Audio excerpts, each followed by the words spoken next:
Here we go. We're going to return.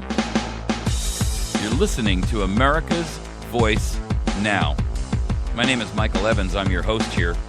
We're going to talk in this segment in reference to a very, very disturbing trend that is the fascination and the dedication to destroying our nation economically from the inside out by the guy who I claim out openly, and I'm just calling it what it is, folks. This guy is a treasonous police state dictatorial monster who has usurped and taken control of the presidency of the United States and is an exigent danger to our entire nation. I got to tell you, the tactics that he uses in reference to executive orders is particularly disturbing, because that is not the kind of activity that you would expect from a republic or even a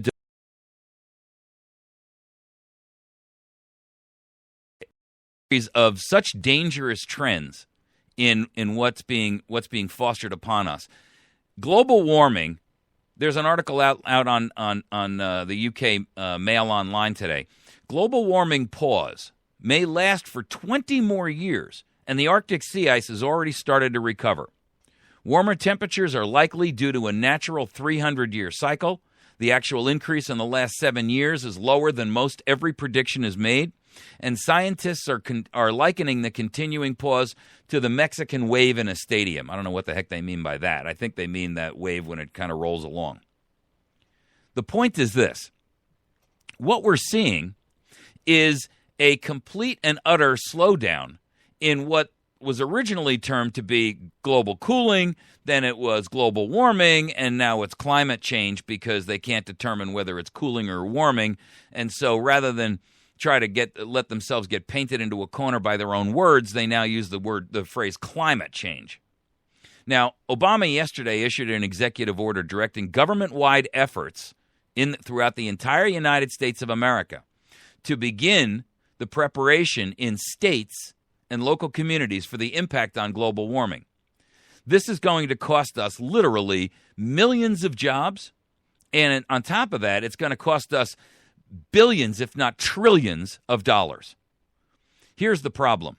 The traitor-in-chief has just signed the executive order that will destroy our economy and cost us untold amounts of jobs and resources preparing for the impact on global warming.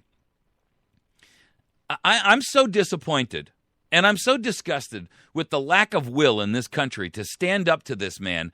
I got to tell you, I'm almost at the point of saying, you know what? I'm wasting my effort. I'm wasting my breath. I'm not seeing anybody willing to step up to the plate and take the action necessary. I'm calling on people within this administration to say, that's it. I can see that where we are headed is down a path to authoritarian, totalitarianist rule. And I'm going to step up, and I'm going to do the right thing as a patriotic American. I'm going to pull a Snowden, and I'm going to expose the truth. I mean, with all due respect, where are we, and what have you done with my country?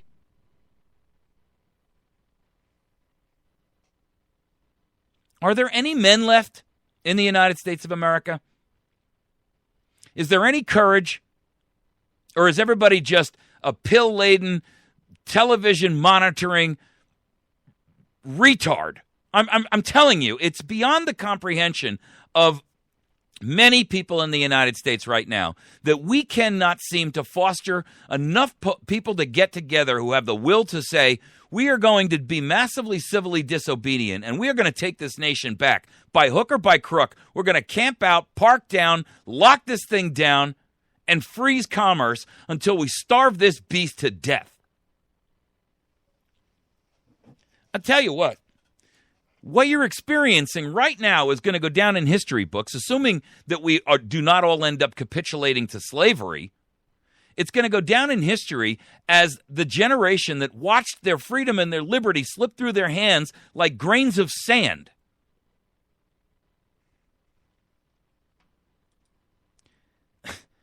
It's beyond my understanding how this can be, how everybody is just willing to let them sit there and do this to our nation. But it can't be one person. It can't be 10. It can't be 1,000. It can't be 1,000,000. It's got to be 10, 15, 20 million people. You know, I mean, I get it. You know, 500,000 people gather in Washington and state capitals and say, "That's it. We're here to purge this whole thing." And you know, all of those, you know, apologists for the state would sit there and say, "Well, you know, they're going to fly in there with Black Hawk helicopters and wipe you all out." Well, they're right. But they can't do that when there's 10 million of us. And the problem is, everybody's willing to just sit around and wait. Well, somebody will show up and take care of it. I mean, something's going to have to happen that's going to snap everybody out of their reverie. Well, let me tell you something. Since October, since the government shutdown, the federal debt jumped $409 billion. It's less than a month, people. $409 billion. That's $3,567 per household. That's money that came out of the mouths of you and your family and your children. $3,600. You know what? There are literally tens of millions of households in the United States of America that don't even make $3,600 a month, period. But it's okay. You can just sit around and wait for somebody or something to happen. You can wait for somebody else to come in and solve the problem for you. Don't move and take any action. You know, you don't want to risk anything. You know, well, I could lose my house. I could be put on a list. I'll lose my job. What am I going to do if I go and show up and camp out in Washington, D.C. with 5 million other Americans? What are we going to eat? Really? We understand. You don't want to risk anything. It's okay. I understand. You're not thinking beyond the end of your nose, because when this thing finally comes out and you wake up in chains anyway and you've lost everything, including your freedom of speech and your ability to be secure in your persons and your home and your place and your possessions and your things and your effects, and you've lost your Fifth Amendment right to not incriminate yourself, and our states are turned into vassals, I get it. No sweat. I understand the whole issue. You'd rather sit down and watch television, pop open a new bag of potato chips, and get started right away. You know what? To those of you who think that way, here's what I have to say. And they are not my words, they're Sam Adams. If you love wealth better than liberty, the tranquility of servitude more than the animated contest of freedom, please go from us in peace. We don't ask your counsel or your arms. Crouch down and lick the hands which feed you. May your chains rest lightly upon you, and may posterity forget that you were our countrymen.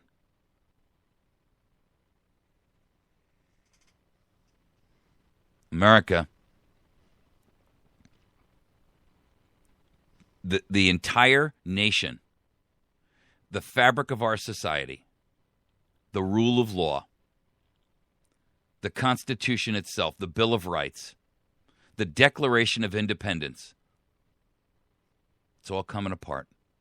And it's coming apart at an accelerating rate that, quite honestly, is most people are just not cognizant.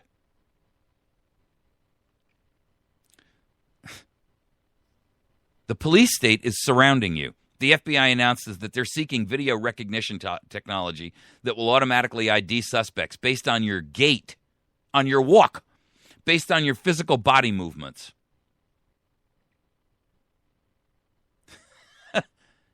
And by the way, this captures, I mean, the story is actually frightening. This information captures, I'll put it up on the web for you to see, and it'll be in the description section of this video. The FBI is watching the use of video recognition, or weighing the use, of video recognition technology to identify suspects, even if all the camera has captured is a perpetrator's limp or a fraying blue baseball cap. Automated police lineups for the YouTube generation. I mean, they are gathering and capturing the information that comes in not only from public cameras that are all over cities and towns around the nation, but also all of the private systems that are out there. All the banks, all the delicatessens, all the corner markets, all of these stores that have surveillance systems. They're capturing the information that's coming out there, that's coming out of these cameras, and they're throwing it all into these massive databases so that they can go through it later on.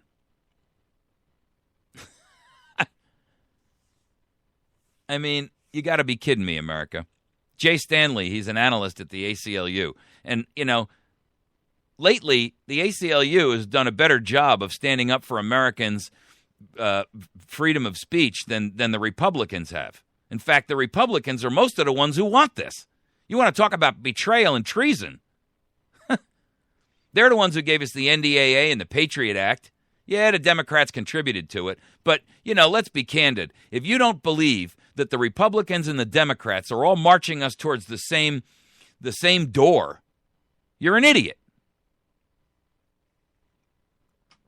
This guy actually he posted something in their blog the other day, and he speculated on the organization's blog in July that eventually ubiquitous data collection, quote, could also be applied to video, images taken by drones, street cameras, cameras worn by police officers, or by Google Glass, which is uploaded to Google, the company. So once that information on that Google Glass gets into the Google servers, the NSA's got it and everybody else has got access to it as well, including all of law enforcement. Continuing on, why not get copies of all that video, store it in Utah, and swim through that data too? Aided, of course, by facial recognition technology that will instantly pull up every video in which you've ever appeared. America, I got to ask the obvious question. The hell are you waiting for? Are you waiting for them to show up at your door and escort you into a van? I mean, really, this is so outrageous. And Americans across the board are so anesthetized. This sycophantic garbage that you see on the media every day, you know what? The first thing you ought to do is shut off your cable and shut off your television set.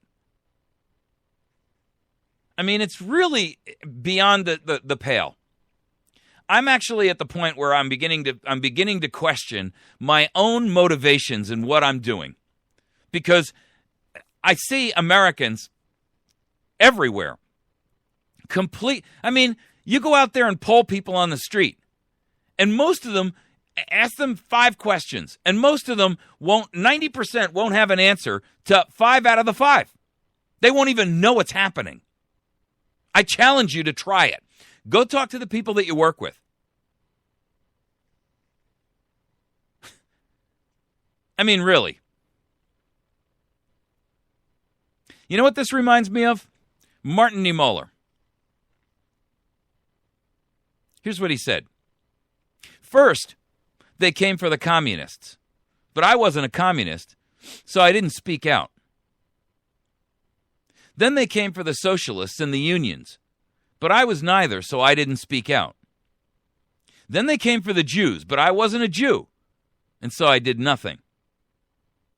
When they finally came for me, there was no one left to speak out.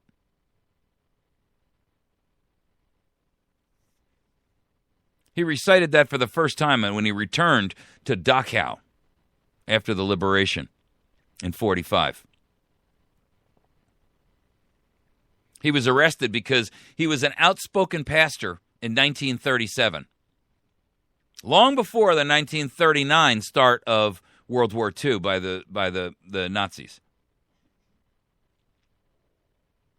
He spent 1937 to 1945 in 2 different concentration camps, Sachsenhausen and Dachau.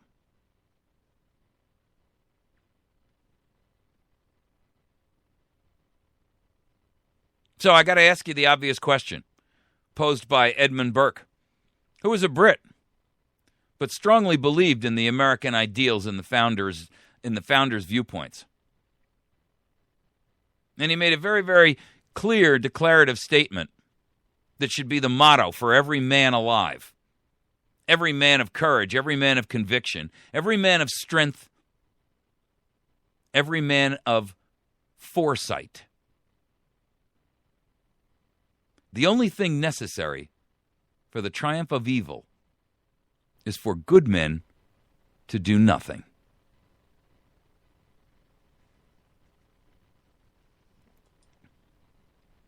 So, does that fit you? Are you one of the good men who's doing nothing? Is that you? Well, if it is, and you love your wealth better than you love your liberty, if you love your security better than you love your freedom, if the tranquility of your servitude is valued by you greater than the animated contest of freedom, go from us in peace. We ask not your counsel or your arms. Crouch down and lick the hands which feed you. May your chains sit lightly upon you, and may posterity forget that you were ever our countrymen.